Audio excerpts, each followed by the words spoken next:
Bonsoir et très bon début de semaine à toutes chers auditeurs et auditrices. Voici les titres du journal. C'est une bonne nouvelle pour les enfants victimes de handicap visuel. Ils vont pouvoir enfin bénéficier d'une intégration scolaire. Le centre hospitalier adventiste d'ophtalmologie de Gléy est à Tchéviers pour consulter gratuitement les patients souffrant de maladies des yeux. Promotion de l'art dans le JOR, la galerie AS Guizot forme les jeunes élèves.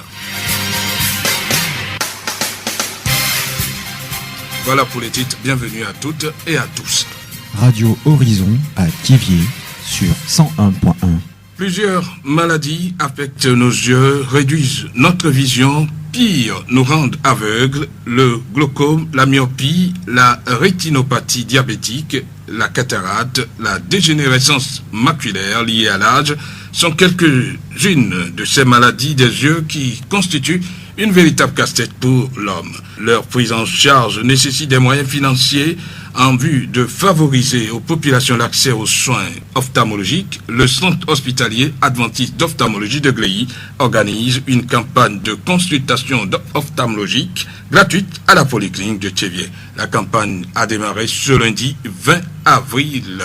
Monsieur Kalekou Séraphin, naturothérapeute, conseiller diabétique au centre hospitalier adventiste d'ophtalmologie de Gléy. C'est pour aider la population. On sait que tout le monde a les problèmes d'yeux, mais pour se faire consulter, c'est tout un problème. Compte tenu de frais de consultation, les premiers soins qui coûtent un peu cher. Donc l'ophtalmologie de Gléy s'est pris sur lui pour venir auprès de la population pour pouvoir les aider à vil prix. Le carnet ayant droit à la consultation ophtalmologique coûte 300 francs et l'inscription est à 100 francs. Donc si la personne s'est fait inscrire avec le carnet, on peut le consulter sans rien recevoir. Seulement, si on lui a prescrit les produits, là, il les achète. Et s'il y a les verres pour la lecture, tout ça là, il les achète. Sur ordonnance de l'ophtalmologue, certains enfants sont soumis au port des verres médicaux ou à des thérapies visuelles pour atténuer l'évolution de certaines maladies des yeux. Ces enfants sont sujets à la moquerie de leurs proches. Ce phénomène inquiète l'association togolaise des aveugles et de la Croix-Rouge togolaise. Elles ont initié le projet prévention de la cécité infantile au Togo qui vise l'inclusion des enfants souffrant d'handicap visuel. Ce projet motive la formation d'une trentaine d'enseignants de cours primaires depuis ce lundi 20 avril 2015 à Tchéviers sur le thème la déficience visuelle et pratique de classe inclusive. Monsieur Ayassou Komivi Germain, président de l'association togolaise des aveugles. Pour nous, il est important de pouvoir outiller les enseignants dans le cadre de ce projet à ce qu'ils aient des b.a.-ba sur comment prendre en charge un déficient visuel. D'abord, comment identifier les enfants déficients visuels dans leur classe, comment les prendre en charge, comment être des partenaires avec d'autres acteurs pour que nous puissions véritablement tendre vers l'accès de ces enfants à l'éducation, leur maintien dans le système scolaire. Pour nous, il est important de pouvoir organiser cet atelier pour contribuer aux côtés du gouvernement à l'atteinte de l'option pour l'éducation inclusive retenue dans le plan sectoriel de l'éducation révisé 2014-2020. À la fin de cette formation, les enfants souffrant de déficience visuelle vont pouvoir être considérés dans leurs écoles. Monsieur Ayassou Komivi. C'est de permettre aux participants d'avoir des notions sur la déficience visuelle, de pouvoir reconnaître les différents types de malvoyance et également de savoir comment on peut, à travers les formes d'enseignement coopératif et différencié, prendre en charge les enfants déficients visuels dans un établissement ordinaire. C'est de pouvoir permettre à ces enseignants d'avoir des notions et à leur tour de les vulgariser dans leurs établissements pour que tout le système soit huilé, être ouvert à l'avènement de l'éducation inclusive. Monsieur Ayassou Komivi Germain, président de l'association togolaise des aveugles. Dans l'atteinte des objectifs du projet prévention de la cécité infantile au Togo, la Croix-Rouge togolaise a son rôle à jouer. Monsieur Afoutou Rémi, secrétaire général de la Croix-Rouge togolaise. Les cas les plus compliqués seront référés à la Croix-Rouge togolaise qui soit va les référer pour la partie méridionale du pays vers le CHU Campus où CBM a construit un pavillon pour ces cas-là qui seront opérés, et au niveau de la partie septentrionale du pays, au CHU de Kara, il est prévu également la mise en place d'une structure complète pour pouvoir opérer ces cas. Donc essentiellement, la Croix-Rouge a pour rôle de faire ce que nous appelons la mobilisation sociale, c'est-à-dire d'identifier les cas à travers les volontaires de la Croix-Rouge togolaise aussi, qui seront formés et qui vont faire ce travail-là. Mais ce travail sera fait par la Croix-Rouge togolaise en partenariat avec les enseignants. C'est pourquoi justement il est important que ces enseignants-là soient formés. Monsieur Afoutou Rémi, secrétaire général de la Croix-Rouge togolaise.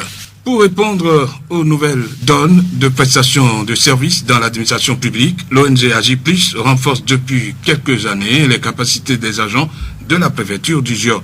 La semaine dernière, elle a formé près d'une vingtaine d'agents. Cette formation vise l'amélioration de la qualité de leurs prestations sur le terrain. Cuisian Baba, directeur exécutif de l'ONG Agir Plus.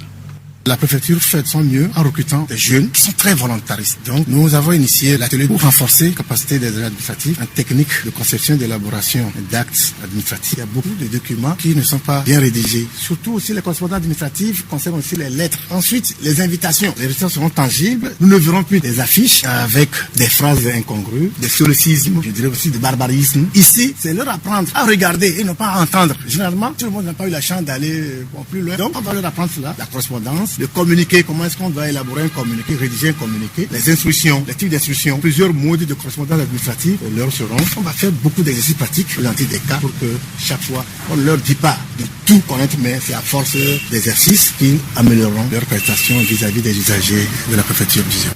Monsieur Lambli Kodjo a PLT, comptable à la préfecture du Gior. Il a participé à la formation, conscient des réalités du terrain. Il promet mettre en œuvre les acquis de la formation. On nous avait parlé des détails de l'administration. Après ça, on est rentré dans la rédaction administrative. On a vu les tests administratifs, par exemple les lettres, les notes. On a tout vu. Comment il faut bien exprimer les idées dans un test administratif, dans un document administratif. Cet atelier est bien organisé et au bon moment que nous avions eu, ça nous permettra beaucoup d'améliorer nos techniques de rédaction administrative dans notre service pour qu'on ressente effectivement la qualité de notre conseil de préfecture du Gior parmi les préfectures du Togo. Tout a été bien passé. Le temps n'a pas suffi à ce que tout soit fait, mais je pense que le minimum, ce qu'il nous faut là, nous avons eu ça, donc c'est bon. Sans mentir, ce que nous avions eu depuis mardi nous permettra beaucoup d'aider nos chefs dans les rédactions administratives pour les faciliter les travaux aussi, afin qu'ils puissent reconnaître en nous que ce que nous avions eu, on l'a mis effectivement en pratique. Ils vont le ressentir dans nos rédactions et dans nos expressions. Notons que cet atelier s'inscrit dans le cadre de la mise en œuvre du programme de renforcement de l'employabilité des jeunes élaboré par l'ONG Agir Plus. La voix du Gior. La préfecture a enregistré une nouvelle association de jeunes, le club Jeunes en Action pour le Développement.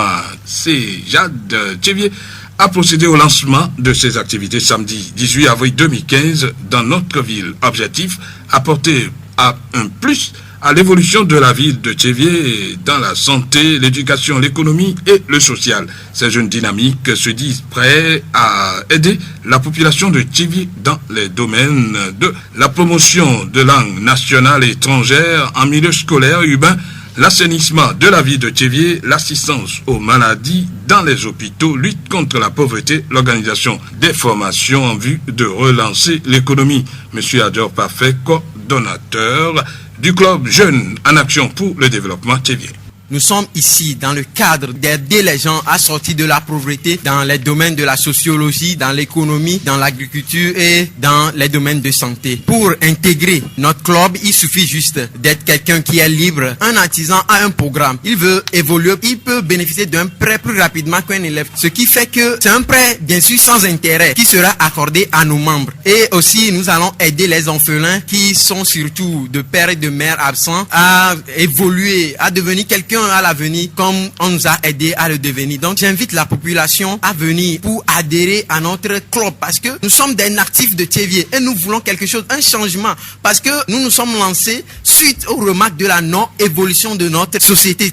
Pour les participants, c'est un club qui mérite l'encouragement. Ce que nous avons participé est une bonne chose à l'égard de nos petits frères et nos petites sœurs. Parce que ce qu'ils ont entamé, c'est une bonne chose. Ils ont beaucoup de bonnes idées. S'ils peuvent aller jusqu'au fond, par la grâce de Dieu, c'est bon. J'ai vu que c'était très intéressant. J'ai vu aussi que nous sommes obligés, vu ce qu'ils ont présenté comme plan d'action, de les encourager et de faire part aux autres pour que nous les accordions nos aides respectives. J'ai été vraiment impressionné de quelque chose à intégrer puisque le monde évolue maintenant en groupement. Nous sommes obligés d'intégrer ce groupe en tant que jeunes et surtout nous les chrétiens. La promotion dans la préfecture du Zior est l'un des objectifs de la galerie d'art Aïs Guizot.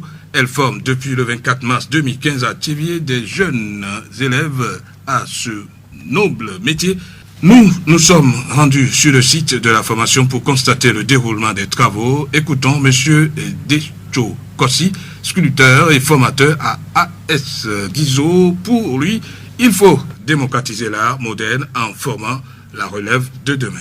Quand j'étais sur les bancs, j'ai toujours cherché à voir ce genre de choses. Je croyais que la sculpture se faisait seulement dans la tradition. Donc après les recherches, j'ai vu que non, c'est possible. Une personne peut se lever et se dire que bon, je vais arriver et il peut le faire. Mais ce que j'ai remarqué, il faisait les chaises royales Togbezikwe. Mais à As Guizot, vous n'allez pas voir ça. Il y a les lions, les éléphants, ce qui est un peu extraordinaire un peu ici. Donc quand j'étais parti faire la formation, j'ai dit à Thiviers, il n'y a pas ce genre de choses. Il faut que je revienne maintenant installer quelque chose. Quand je l'ai fait, je voyais les jeunes, j'écoutais ce que disent les autres. J'ai vu le responsable, M. Assigno Guy, si c'est possible de lancer quelque chose à l'envers de toute la population qui veulent avoir un peu l'aperçu sur ce qui se passe dans notre atelier qui diffère un peu de ce qui se faisait maintenant sur place. C'était par là nous avons eu l'idée. Pas mal de choses se sont passées, les enfants sont très intéressés, d'autres viennent jusqu'encore, mais nous avons limité un peu les choses parce que c'est juste pour les congés et le temps libre qu'ils ont avant de continuer. Donc c'est un peu ce qui s'est passé chez nous. Les jeunes apprentis manifestent leur joie d'avoir la chance d'être initiés à l'art et comptent en faire un métier.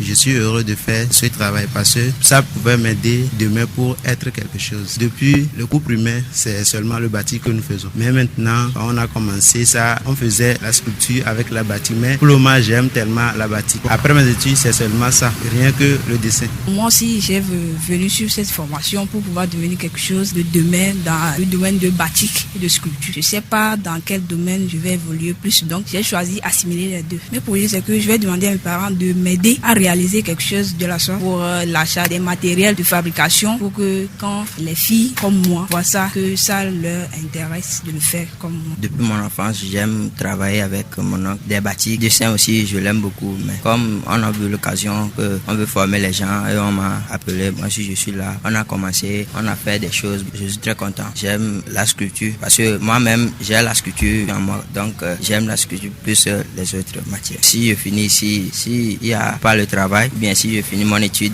de l'école, si je ne trouve pas un travail à faire, bon, je peux créer une galerie et former les gens comme on me l'a fait depuis mon enfance. Monsieur Decho Kossi apprécie la prestation des jeunes apprentis et nous parle des prochains projets de la galerie Aïs Guizot. Ces enfants sont très superbes et je les félicite et je les encourage. Ils véhiculent bien le message qu'on leur donne. Ils discutent un peu de ce qui se passe encore avec leurs camarades et à chaque fois nous avons toujours de ces nouvelles-là. Mais je l'avais déjà dit, nous avons limité pour ce groupe-là, terminé avec eux. D'autres qui auront l'impression de le faire n'ont qu'à venir, nous sommes là, les bras ouverts. Nous n'avons pas seulement l'idée de se capturer sur Thiviers seul. Nous irons après les concours de dessin dans les établissements, dans les villages un peu éloignés de chez nous pour avoir recruté ces jeunes et leur proposer celui qui a la volonté de faire batik, qui va le faire, celui qui a la volonté de faire la sculpture, nous sommes là. C'est pour promouvoir un peu l'art ou la culture que nous avons dans notre boutique, dans tout le Zior. Donc si quelqu'un est intéressé, il n'a qu'à se patienter, nous viendrons chez lui frapper ses portes. La voix du Zior. Nous refermons ce journal avec la chanson J'entends siffler le train de Richard Anthony. Nous rendons un vivant hommage à cette star de la musique qui s'est éteint ce lundi à l'âge de 77 ans. Avec près de 57 ans de carrière, l'homme a financé son propre grand succès tout seul. J'ai pensé qu'il valait mieux nous quitter sans un adieu. Je n'aurais pas eu le cœur de te revoir, mais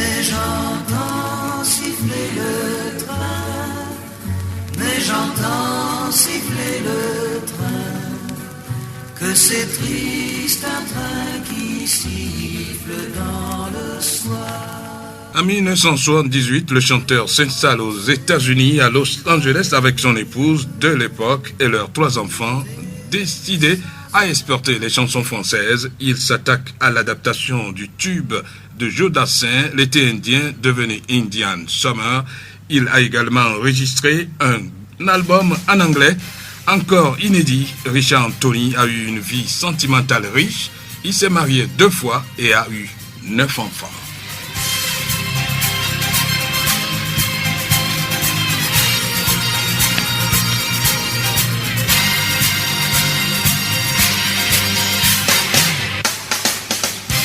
L'homme qui pardonne ou qui demande pardon comprend qu'il y a une vérité plus grande que lui. Citation de Jean-Paul II, extraite de la célébration pour la journée mondiale de la paix 1er janvier 2002. Fin de cette édition. Merci de l'avoir suivi. Présentation Séverin Ayankpo. Réalisation Gaëtan Mouzou. Bonne suite de nos programmes.